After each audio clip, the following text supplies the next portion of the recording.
Hello everyone, it's the 4th of February 2025. I'm Gary Waterman, a former UK police constable of 18 years, and since 2022 I've uncovered verifiable, irrefutable and corroborative evidence of international government fraud deliberately facilitates the most awful crimes against humanity, and in particular the most innocent of all, our children. Some of you would have hopefully heard a call that I made to the Driver Vehicle Licensing Agency on the 31st of January 2025. That call resulted in them refusing to provide certain information to me and hanging up on me as I showed and tried to explain evidence of them potentially being linked to international fraud through a data collection company that actually created, the register company that they use according to the research. Those videos were then publicised of that call on TikTok and YouTube, and they were removed. So they clearly did not want people to see them. So this is the second call that I'm making, just to verify some further information with them. And it also ties into a personal situation with me that I'll explain at the end. Now, obviously we need to remember that what appears to be happening is that they are using a fraudulent entity, criminal entity company potentially, to hold information about public via the licensing registration system for the vehicles in the UK.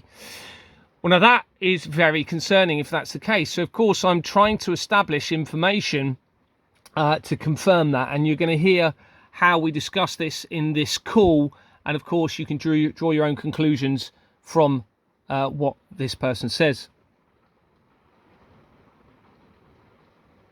Oh, hello there, is that the DVLA? Okay. Hello there, hi, I hope you're okay. It's the 4th of February, isn't it, today, I believe? It is, yes. Hello there, my name's Gary Waterman. I made a call on the 31st of January in relation to some information that I'm concerned about. I've just got a few more questions. Is that okay, please? Okay. Thank you. So I was in the police for 18 years, and I've found some very concerning information through the company's house registration system in relation to the DVLA. Can you confirm what company holds the information or actually creates the registry system that you use? Is it Electronic Data Systems? I don't know, I'm afraid. You don't know who holds the information that you're collecting? We are the... I don't know what you mean, I'm afraid. Okay, so according to the research, there's a company called Electronic Data Systems that actually created the register you use. Can you please confirm that with a supervisor, please? What's the name again? Electronic Data Systems. It was bought by Hewlett-Packard in 2008. It's very important that you please confirm this information for me, please. Okay, I'm just going to put you on hold. Thank you very much. There's a few minutes of being on hold, so I'm just going to skip to where the lady comes back on. I'm sorry about the stability of the screen here. It's just the best I could do with the facilities I have. Here's back to the call here. Hi, thanks for holding. Hello, hi. Hi. So all I can advise is you to ring the Department of Transport switchboard. They might be able to direct you to the right direction how to find out this information. Thank you. So just to confirm, you work for the DVLA, but you don't know what company is being used to hold that information? I don't, I'm afraid. I'm an advice line. Okay. I give advice to customers about their vehicle tax. Okay. Could I speak to a supervisor, please? I've just spoken to the supervisor. She won't take the call, I'm afraid. Why won't she take the call? The Department of Transport. Sorry. If you want. Sorry, why won't the supervisor take the call? Because we're an advice line for vehicle tax. We don't give out information on the electronic data systems. Okay, but you deal with the registration of vehicles, don't you, the DVLA? And the licensing? Yes. Okay, so you're involved with a company that registers that information, but you're saying you don't know what company that is? No, I give advice on the systems and help customers on that. I don't talk about what systems power that or anything to do with that. If you would need to know that sort of information, you need to contact the government and ask them. So you don't actually know. Okay. Could I speak to a supervisor because surely your supervisor would know who is holding the information, the company that's behind you? I've asked her, she doesn't. Okay. Well, would I be able to speak to them, please? I'll just ask them. Thank you. Bear with me. Thank you.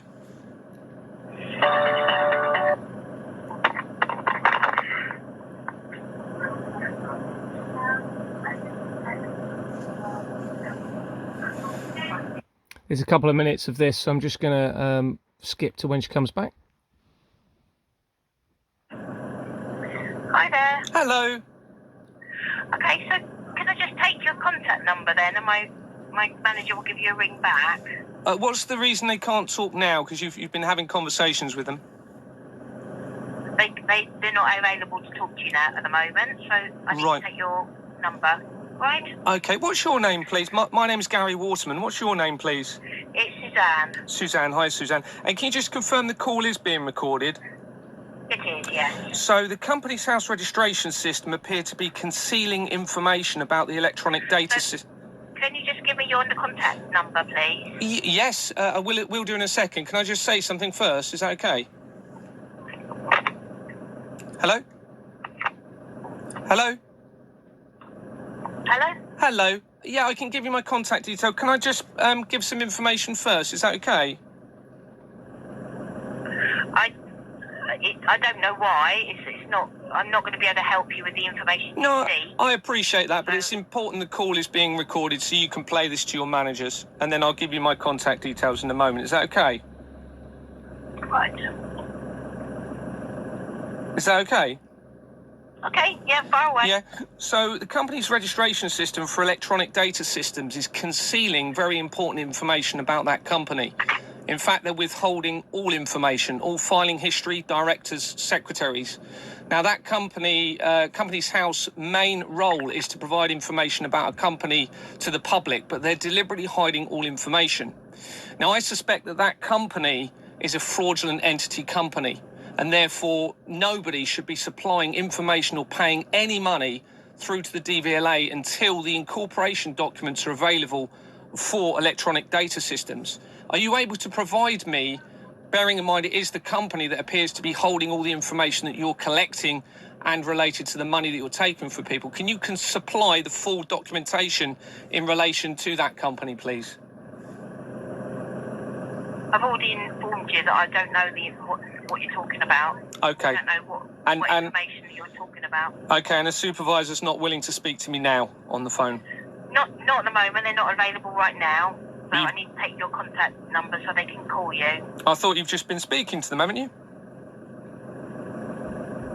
Yeah, can I take your contact number, please? Yeah, I'll just give a little bit more information and then I will provide you with my contact number. I'm going to end the call if you don't give me your contact details, I'm afraid. Why is that? Because I can't give you the information you want, and you won't give me your contact telephone number. No, I can assure you I'm going to give it to you in a moment. I can promise you. I just want to explain some more information. I need the contact telephone number now, otherwise I'm going to end the call, I'm afraid. Okay.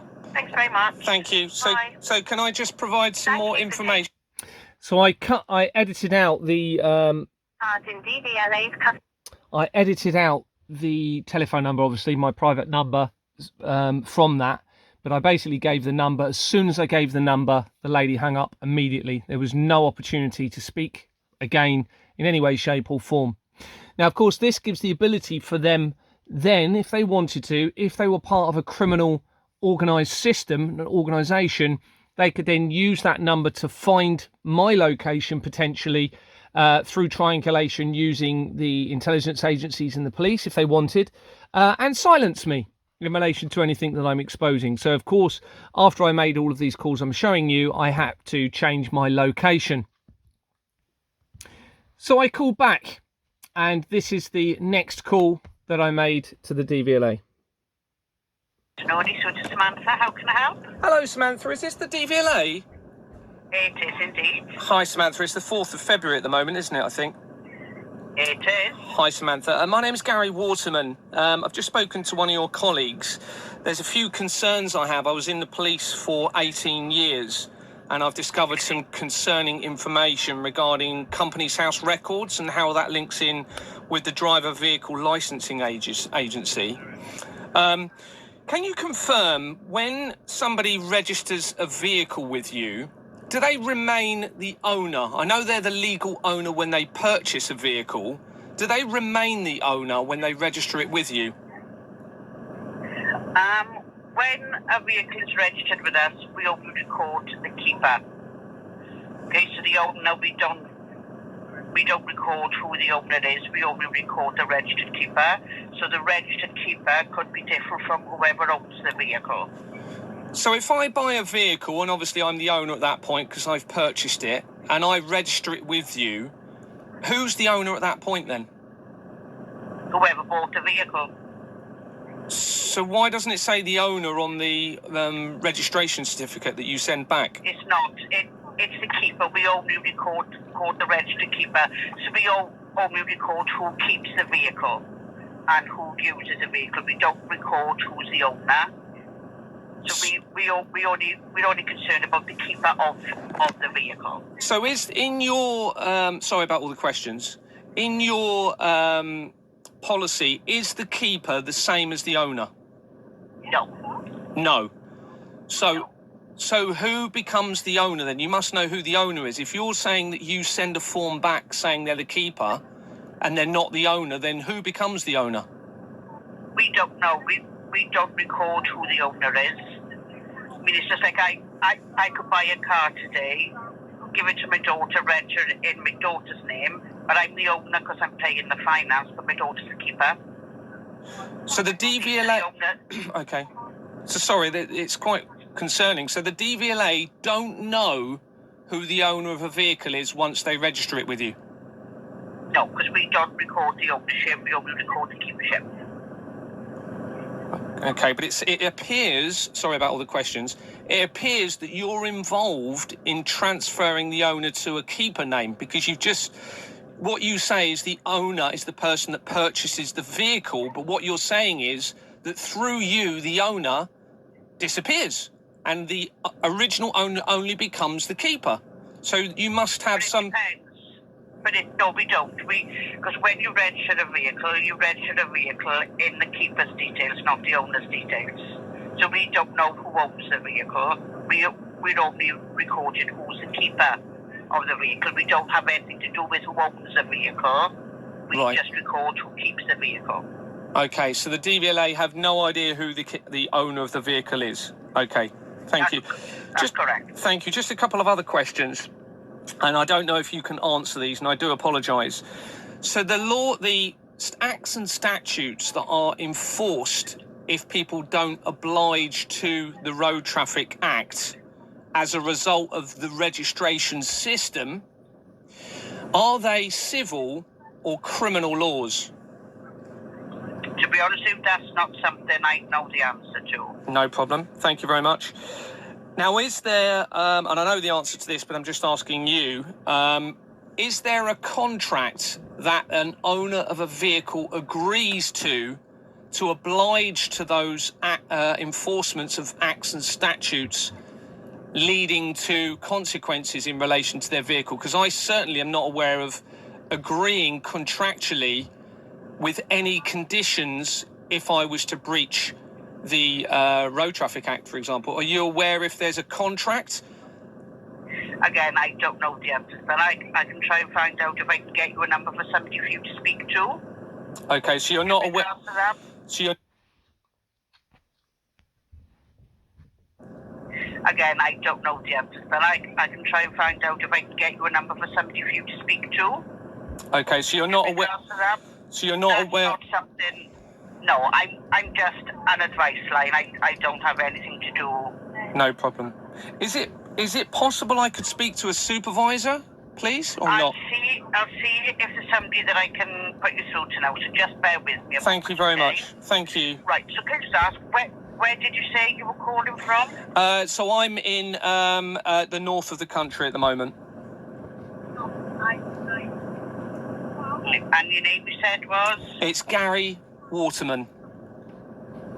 Right, so just bear with me 2 seconds, okay? Thank you. Thank you. I'm going to have a word with somebody to see if there's anywhere I can put me through to. Thank you very much. I really appreciate it.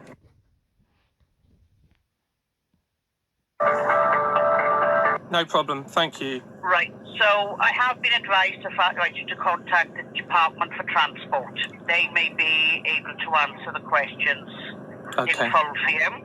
Okay. So, do you have a pen and I'll give you the telephone number? No.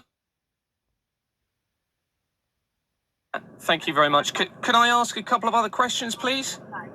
It depends. It may be, if it's all in relation to like the laws and civil or criminal, then it would be better speaking to the Department for Transport. No worries. There's a couple of things I'd like to say. First of all, if possible, I'd like to request a copy of any contractual agreement of obligation that you may have in relation to because you do have a spill that tells everybody that they're obligated. One of your colleagues read it to me, that we have to comply with the registration process, but you don't really know who the owner becomes at that point, so therefore it could be a theft taking place against people's vehicles.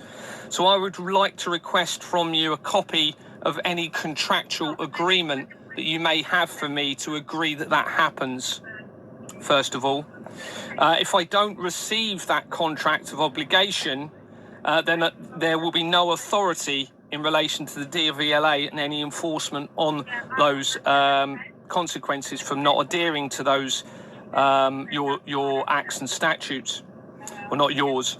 I'd also like to request, and hopefully you'll know about this, I've heard that there's a form called a V888, which is to obtain the original bill of sale for a vehicle.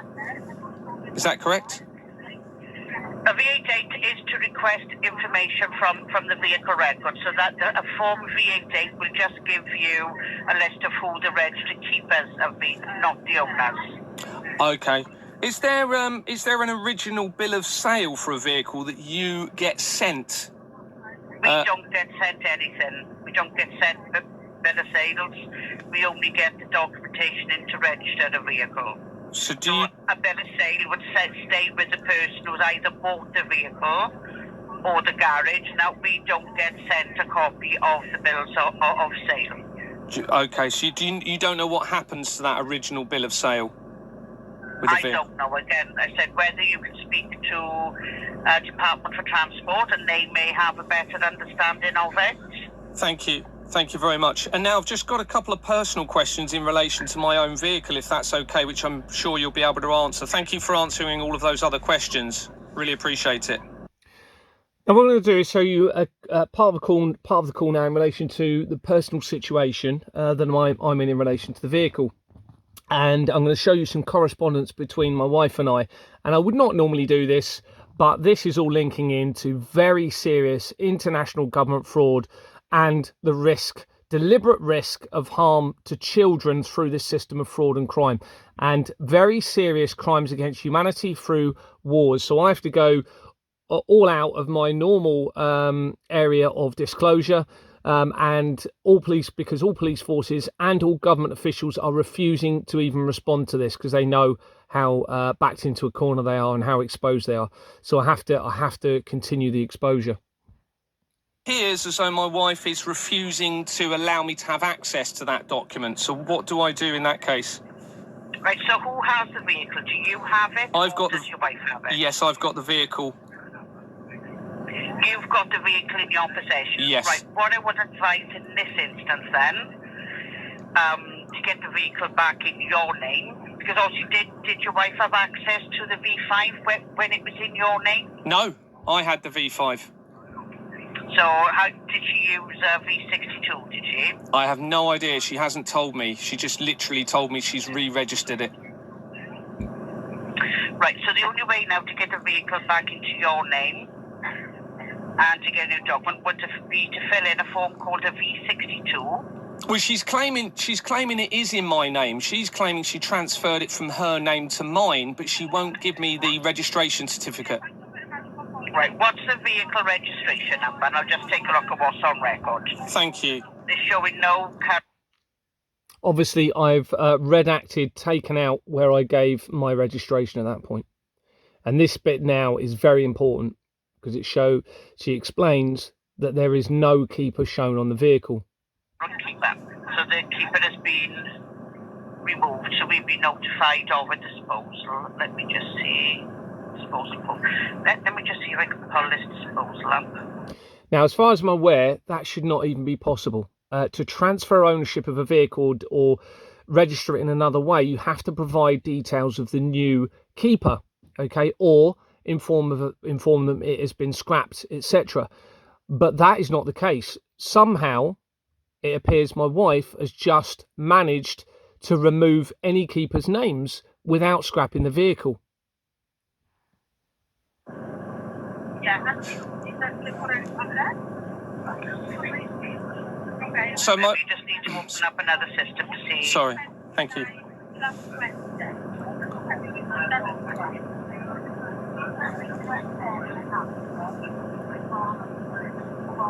So there's no current keeper, so my wife has not registered it in my name then? It's not in your name, no. Because obviously the name was changed on there, but the address was still the same.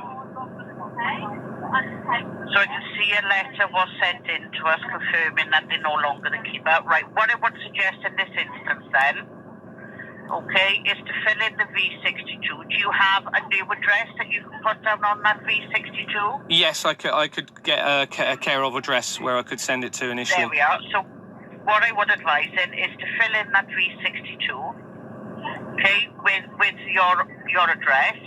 Yes. That you can have it that you can register the vehicle to. As I said, that could be family, friends, as long as they're okay with you using their address, that's fine. Okay. So get that V62 filled in, send it to us. We can put you back on the record and send you out a new V5. So let's look at correspondence between my wife and I. So we're going to now look at correspondence between my wife and I. Okay, and these are screenshots taken from WhatsApp messages and then pasted into a document. And you can see here a message sent to me Thursday, so it's now Tuesday, the 4th of February. So this was sent last Thursday. It says, Gary, the motorhome vehicle you are currently driving is now in your name and currently untaxed. Well, we know that's untrue. Okay, that same message was sent again around 15 minutes later, you can see below. Now, I know from these messages, or I suspect from these messages and some more you're going to see in a minute, that my wife is not writing these. She is writing these with the help of somebody else, or somebody else has access to her device to write these. Because I was with her for 17 years, and I know she does not structure her messages in this way with paragraphs, and you'll see more examples of this in a minute, paragraphs and set out this way. So I suspect this is not my wife doing this of her own free will.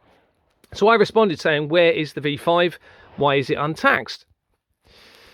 She replied, it will be sent to the flat and then I will post it to, and she's put one of my relatives there because it has changed ownership.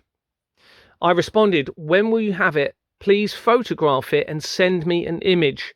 Please give the V5 to, and I've mentioned somebody else who lives very close to where Lisa is, who I know she's been having contact with. But obviously I've redacted it before, and I've put that they are aware. Thank you. I then sent a message. Please respond to confirm that's okay, and also to the previous questions, which were in relation to my property. Now, everyone needs to understand this isn't just about this vehicle. This is about an international fraud linking in to Lisa's family back into the company where I started exposing this all from, okay, that links into the police, the NHS, the intelligence agencies, and international governments, okay? So please remember that. This is why I'm showing all of these messages, because the police and the government are not even responding to the evidence, and it's overwhelming, irrefutable evidence, okay? So then I put, hi Lise, please can you leave a voice note of your previous messages so I know it is you, as well as a response to the previous unanswered questions. This is in relation to the property. I need to know this is actually you and that you are safe. Thank you, Gary. No response. So I put, hi Lise, I've had contact from, this was somebody in relation to a joint property that we have. And I was just talking about a boiler that there was an issue with. I then sent further down on Saturday, so that's Saturday just gone, I sent the evidence of the call to the DVLA, okay, showing that they're linked to international government fraud, to Lisa, and also the police report that I then submitted to Dorset Police. So that's that document at the bottom there. This prompted a response from Lisa, or whoever is writing the messages. And again, it is structured in paragraphs in a way that Lisa would never normally do. So I do suspect this is not her writing this of her own free will. It says, "Hello, Gary. The V5 form has not arrived yet. So in the meantime, contact the DVLA yourself to find out what is going on with it. When it arrives, I will let you know. With regards to any other matters, please contact the solicitors." I responded, "Hi, Lisa. Thanks for your message. I've explained that I will not and cannot contact the solicitor. The solicitor is Frettons, okay? Frettons are linked to international government fraud. They link back to the Exbourne Manor Freehold Limited, which is the company where this all started, as I've put here. Closely linked to Exbourne Manor Freehold Limited and international government fraud that deliberately facilitates child trafficking. Please inform me of the current situation with the flat and your intentions regarding the properties so that I can finalise a divorce as soon as possible. Thank you very much, Gary." And that's quite private, but I need to be transparent with things moving forward. And remember, this is absolutely vast what is going on here, and it is affecting millions. Also what I didn't put there, but Lisa will be aware from previous messages, that the Fretton solicitor have been involved in trying to facilitate Lisa's committing a crime against me, or whoever is directing Lisa, okay? Because what Lisa had done is tried to deceive me. In fact, she has deceived me to redirect money from a joint tenant into one of her accounts only, so I don't have access. Well, that is theft. That's been reported to the police. They've refused to come back. They haven't even acknowledged that report, like they haven't with about the last 10 to 15 reports that have been put in relation to this international government fraud. Okay. And then the last messages are here, and I've just put again, please can you also repeat any of your messages with a voice note to confirm it's you, or will have to submit further reports regarding concerns for your safety. Now, after these messages have been sent, I've now found considerable information linking my wife's family further into the international government fraud via other groups, and back into Exbourne Manor Freehold Limited, all linking into what appears to be international child trafficking, going into Ghislaine Maxwell, Jeffrey Epstein, actual cases of child abuse and murder that I've found linking back in, and international government fraud, all linking into the taxation system. It's absolutely huge. So the reason I'm showing this is to show the efforts that I'm going to expose the DVLA and the connection to my wife, and it appears to be a collaborative effort to try and lead to the potential removal of my vehicle by them firstly trying to stop me taxing the vehicle through withholding the document, but also because you've noticed conveniently my wife continued, actually I forgot to mention, so after these messages here with me asking her to hand the V5 to someone who lives close, I then found out that she was contacting the person that she suggested she was going to send it to in the post, still trying to make it appear as though she was going to send it to those people in post. So that gives the ability for that document to go missing. And then when I highlighted the evidence with the DVLA, you'll notice it changed. "Oh, I haven't received a document. Can you contact the DVLA?" So that then removes my wife's, or whoever's writing this, they're trying to remove her being potentially implicated into a collaborative deception to lead to the removal of my vehicle, okay, to prevent my exposure and very likely assist in silencing me, from preventing me from exposing this. Because if they remove my vehicle that I'm living in, of course, I am drawn to one location, and that gives them the ability to do whatever it is they want to me. So there'll be further police reports submitted in relation to this, because I now have serious concerns for my wife's safety, if not her physical safety, the fact that she is being controlled and manipulated to commit crimes against me by her own family, who are involved in international government fraud with everything else going on regarding Exbourne Manor. Hopefully that all makes sense. Thanks very much for watching. Take care. Bye-bye.